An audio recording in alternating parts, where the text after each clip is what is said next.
Hi everybody, welcome back.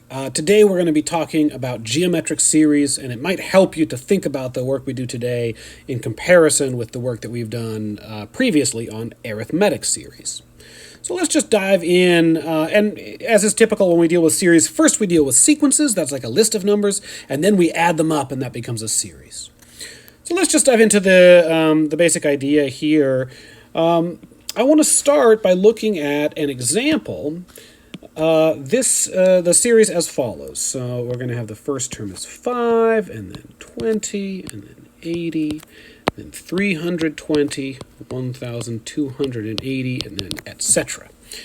And the thing to notice about this is it is not what we studied last time, which was arithmetic series, because it doesn't have the same difference between terms. From 5 up to 20 is 15, but from 20 up to 80 is 60, and from 80 up to 320 is 240. It gets bigger and bigger. Those differences are bigger and bigger. There is not a constant difference. But what there is it's like a constant ratio or a constant multiple. Every time we move forward in this sequence, we multiply the previous term by 5 in this case. Let's go ahead and take a look. So is it by 5? Oh, my mistake. We multiply the previous term by 4. So let's see. We start with 5, and to get to 20, we go times 4. From 20 to get to 80, we go times 4. And from 80 to 320 is times 4. 320 to 1280 is times 4. You can see that each time we multiply by 4. And that number that we multiply by, that's what makes this a geometric series. There's always a multiplication by the same number to get you from one term to the next. And we call that number 4 the common ratio. And we usually denote it R, so in this case R is equal to 4. So, in general, a geometric series, AN, is a series in which each two consecutive terms, if you pick two terms in a row,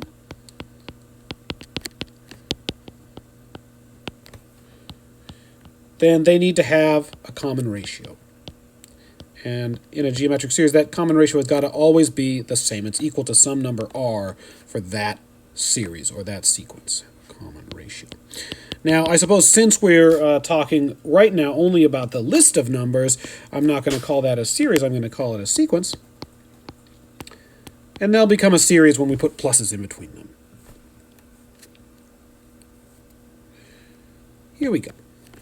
Okay, so that makes a geometric sequence. The way that we express that idea is we say, to get the nth term, an, we take the previous term, which is an minus 1, and we multiply it by the common ratio. So if you're at a particular term and you multiply by r, you get the next term. If we take an and multiply by r, we will get an plus 1, and so on. This is what we call the recursive definition. It gives a formula for a term in terms of the previous term. But we also have a general definition for these, and in this case, the general definition looks like this. An is equal to a1 times r to the power n minus 1. This is the recursive definition. It's a term related to previous term. This is the general definition. It gives always just the first fixed term and then the number n, and those two things allow you to calculate any term in this geometric sequence. Okay, let's go ahead and see how this is used. Maybe before we dive into an example, I just want to give a quick review, recall from last time arithmetic sequence. And I say this now both because it's good to review, but also because we're going to need this formula when we start working on the next example. Arithmetic sequence, in an arithmetic sequence, each two consecutive terms have a common, called a common difference. You get from one term to the next by adding a fixed number, and we call that d. And then we have these two formulas. There's the recursive formula, which is to get an, you do an minus 1, and you just add that common difference to it. Notice in this case it's added, and in the previous case, geometric series, it's multiplied.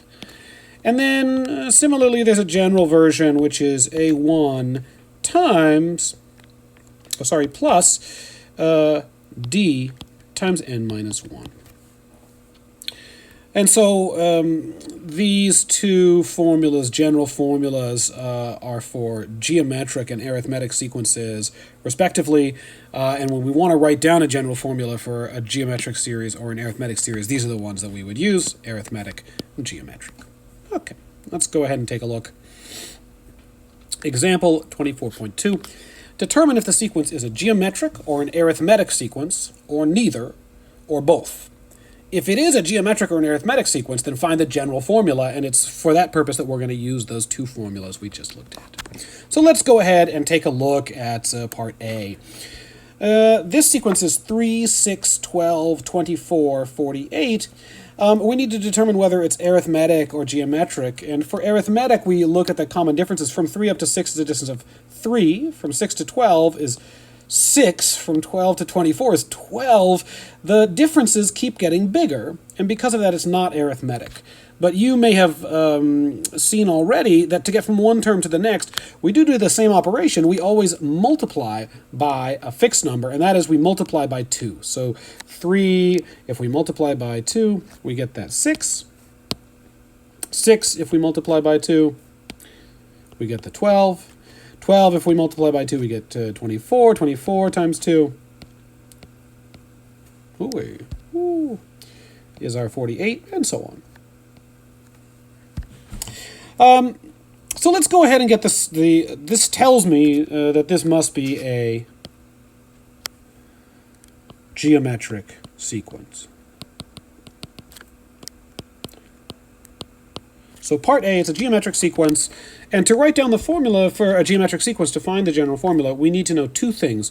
We need to know, we'll just peek back at that formula here. It is, to get a formula for an, we need to know a1, that's the first term, and we need to know the common ratio r. And then we just plug them in, the a1 here and the r here. That gives us our formula. Okay. So in this case, the a1, well, it's given to us. a1 in this case is the number 3. And to get the common ratio, well, you just see each time when you jump from one term to the next, you multiply by 2. And so that r is equal to 2. So plugging in to get our formula, this is part A. Our formula for an is equal to a1, 3, times 2 to the power n minus 1. And that is our answer for part A. It's geometric, and this is the formula. I recommend you pause the video now, try to work through the rest of the examples, and then come back and we'll do them together. Here we go. So part B, 100, 50, 25, 12.5. So first thing I notice is that these numbers are getting smaller. That does not prevent it from being arithmetic or geometric. But it does mean that we just need to be a little bit careful. We're not adding the same thing to get from term to term, because here we're subtracting 50, and here we're only subtracting 25, and here we're subtracting 12.5, and so on. In fact, looking at the numbers, it seems as though each time we're dividing by 2, and if we want to think of that in terms of multiplication, we could say that we are multiplying by a half. So for these, I would say times 1/2 times a half, and so on. That tells us our common ratio is 1/2. So let's see, conclusions. This is geometric.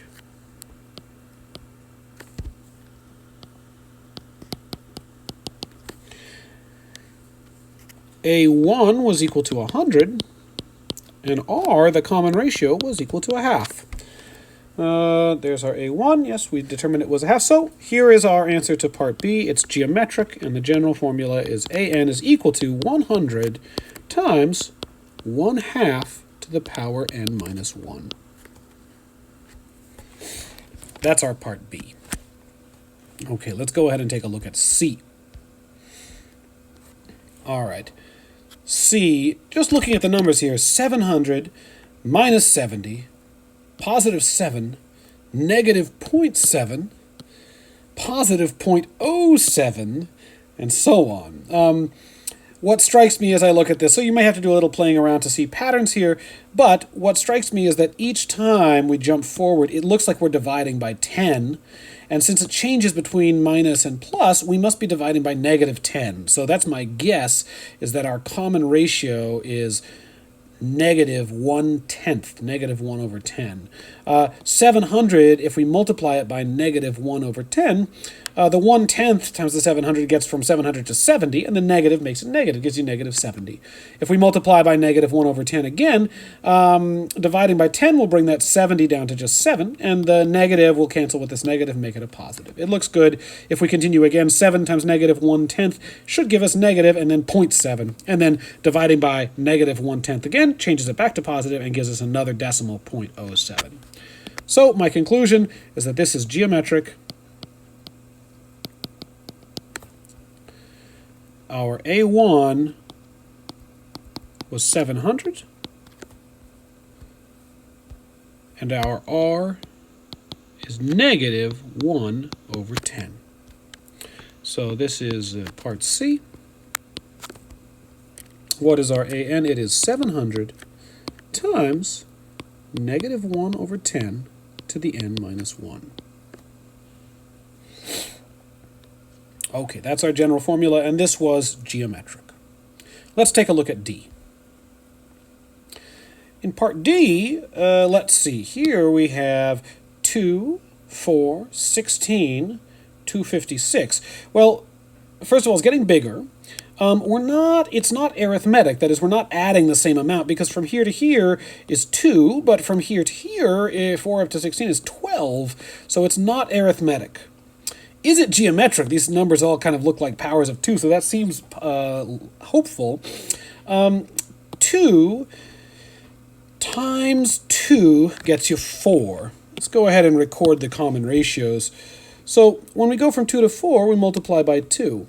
When we go from 4 to 16, we don't multiply by 2, we multiply by 4. When we go from 16 to 256, we don't multiply by 4, we multiply by something bigger. I think that it's times 16, and so on. We already decided this is not arithmetic, and we just showed it's not geometric either. It does not have a common ratio, so not arithmetic, also not geometric. Okay? If it's neither, we don't have to do anything further. Let's go ahead and take a look at E. All right, in this one, we go from 3 to 10 to 17 to 24. Let me see. Is it arithmetic? Well, from 3 to 10 is 7. And from 10 to 17 is 7. And from 17 to 24 is 7. So it looks like we're adding plus 7 each time. Plus 7, plus 7. So this thing is arithmetic. Now, is it also geometric? We'll write down a formula for the arithmetic function here in one sec, but we also need to check whether it's geometric. To do that, we would consider common ratios. 3 times what gets you 10? 10 times what gets you 17? And it's not as easy to tell what those are equal to now. It's not so easy to solve those in our heads. So instead what we can do is to determine if it's geometric, we can look at the common ratios. That is, we make a fraction out of 2 terms in a row. To figure out what that common ratio would be, we would go 10 divided by 3. And then we could also do 17 divided by 10, and we should get the same answer, the same ratio there, and 24 divided by 17. So we'll do a little side work here. Is D geometric? Sorry, I believe we're in E now. Is E geometric?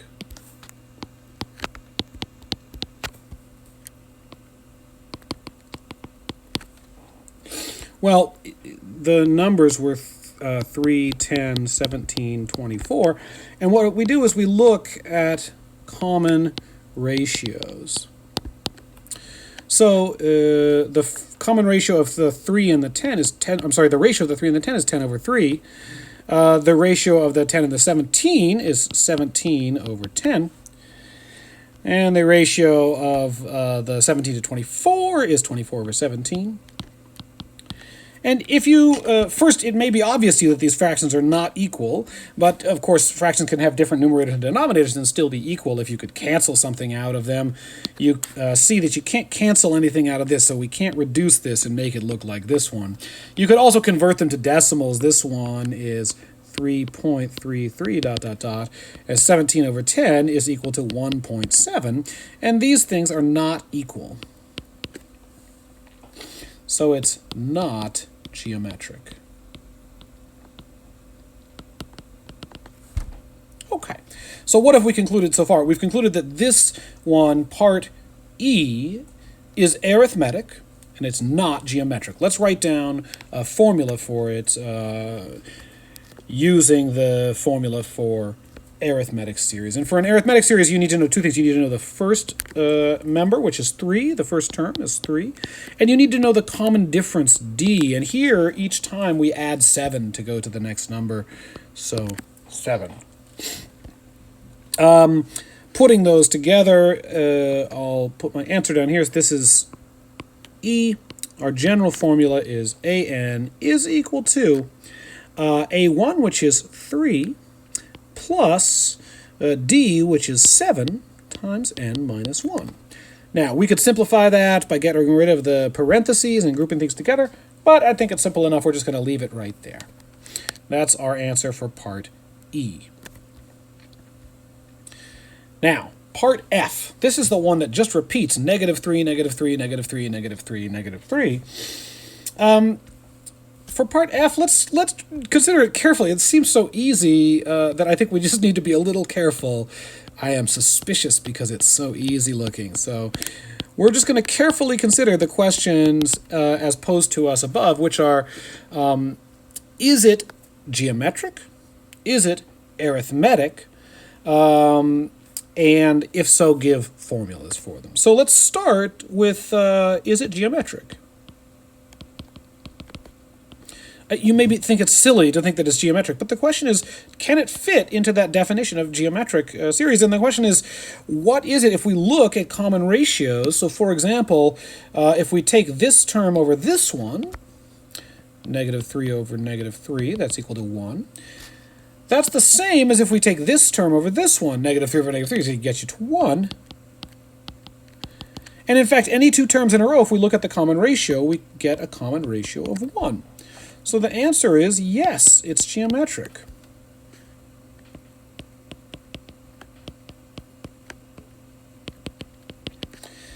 And if it's geometric, well, then the formula should be AN is equal to, it's A1 times R to the n minus 1. So in our case, it's going to be A1 is equal to AN is equal to A1, which is -3, times R is the number 1 to the power n minus 1. And of course, the number 1 to any power is just equal to 1. So this is -3 times 1, which is equal to -3. This is just a way of showing AN, every single term AN, no matter what n is, gives you -3. And that seems to agree with the series that we see. So we can see this is a constant series. A constant series is a geometric series, although it's a little bit of a silly one. It's a very basic one. Now let's think about the same idea for arithmetic series. For an arithmetic series, we look at the difference between consecutive terms. So from -3 up to -3, how far do you have to go to get from -3 to -3? Well, you have to go a different distance of 0. Mathematically, we would do that by calculating this one, -3 minus this one, and -3 minus -3 does give you 0. So common difference, and you'll see that you get, of course, the same answer if you choose any two terms in a row and subtract them, or you ask how far is it from one to the next. The common difference, D, is equal to 0. So that's fine. You're allowed to have a common difference of 0, and so this thing is an arithmetic series. In an arithmetic series, the formula looks like A1 plus D times n minus 1. And in general, if we plug in, that's going to be negative 3 plus 0 times n minus 1. 0 times n minus 1 is just 0, so this is all equal to negative 3. This says that every term an, no matter what n is, every term is negative 3. So this is just a way of saying that when you have a constant series is both geometric and arithmetic, and it's the only series that has that property that fits into both descriptions. Okay, boxing our answers, here we go. We saw, yes, it was geometric. The formula for the geometric series was an equal minus 3. That was the simplified. And for, yes, it was an arithmetic series, and for an arithmetic series, it was also an equal negative 3. We got the same formula both ways, as we should, because it's the same series. All right, that's it for F. Let's go ahead and take a look at G. Now, G will just pop down below to do it. For G, here we're given not a list of the terms of the sequence, but a formula for the sequence. That formula is, in this case, is an equal this fraction 3/7 to the power n. So let's go ahead and just calculate the first few terms of this sequence. A1 is equal to 3/7 to the 1 power. A2 is equal to 3/7 squared. A3 is equal to 3/7 cubed. A4 is equal to 3/7 to the 4th power, and so on. Can we simplify these answers? Yes, of course we can. So, for example, 3/7 to the 1 power, that's just equal to 3/7. And if you want to write that as a decimal, you can do it. For the next one, 3/7 squared, well, we could write that as 3 squared over 7 squared, which is the same as 9/49. For the third one, this is 3 cubed over 7 cubed. We can figure that out too, but I don't think it's that illuminating to do this. It's certainly fine. It doesn't hurt anything. But these fractions, as the numbers get bigger and bigger, they don't mean so much to me. My brain doesn't handle them so well. The question we want to know is, is this an arithmetic or a geometric series? And it may be clear, it may not. Here we can subtract 9/49 minus 3/7 and see what the difference is, and then do the same thing here. You could use a calculator to do it, and you'll see you'll get different differences, and that means it's not arithmetic. Is it geometric? Well, let's think about what we have to do to get from one term to the next. To get from this term to this term, we multiply this term times 3/7. 3/7 to the 1 power times 3/7 is equal to 3/7 squared. If we take this term and multiply by 3/7, we're going to get 3/7 cubed. If we take this one and multiply by 3/7, we're going to get 3/7 to the 4th, and so on. And because of that, we have a common ratio. R is equal to 3/7. So this is geometric. Now, if it's a geometric series and we know the common ratio, do we know the first term? The first term, A1, was 3/7. That happens to be the same as this common ratio, R. And if we plug in to get a formula, excuse me, it's equal to A1 times R to the n minus 1. So it's equal to 3/7 times our R is also 3/7 to the power n minus 1.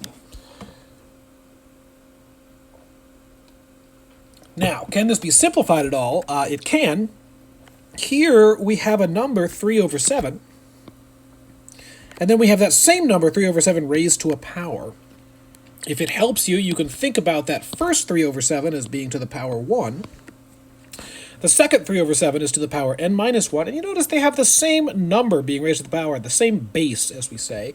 And that base is 3/7. And so when we multiply, we can add exponents if the base is the same. So this becomes the base, 3/7, to the power of the first exponent, 1, plus the second exponent, n minus 1. And combining that 1 plus n minus 1, the 1 and the minus 1 cancel, and this just gives us a 3 over 7 to the power n. So here's our formula, an is equal to 3 over 7 to the power n. That's our formula for the term. And if you just look back at the problem, that's exactly the thing they gave it to us in the beginning. It's like they have already given us the general term there. Okay, that's G. One more example, H, and then we'll move on. Okay, H is an is equal to n squared. And we're going to start this one in the same way. That is, we're just going to write down the first few terms. A1 is 1 squared, which is 1. A2 is 2 squared, which is 4. A3 is 3 squared, which is 9. A4 is 4 squared, which is 16, and so on. So, let's see, is it arithmetic, and then is it geometric? Is it arithmetic? Well, to check that, we check at the common differences. So we say the second term minus the first one, 4 minus 1, that's equal to 3. But the third term minus the second one, 9 minus 4, that gives us something different. That gives us 5. And the fourth term minus the third one, 16 minus 9, that gives us 7. And you can see that these are not equal. And because of that, the answer to the question, is it arithmetic, is no. Now let's ask, is it geometric? And to answer that question, we look similarly, but instead of the differences between consecutive terms, we look at the ratios. So we look here at, instead of 4 minus 1, we do 4 divided by 1, 9 divided by 4, 16 divided by 9, and so on. So we have 4 divided by 1, that's equal to 4. 9 divided by 4, well, I'll tell you, that is not equal to 4. That's equal to 2.25. We can already see that these are not equal. And because they're not equal, this thing is not geometric. So, part H, it is not arithmetic, and it is not geometric. It is neither one. We don't have to do anything further. Okay, that's it for introduction to geometric series and recap of arithmetic series. In the next video, we'll dive into some examples where we come up with a formula for a geometric series, but using just given information of various sorts. We'll see how we do that.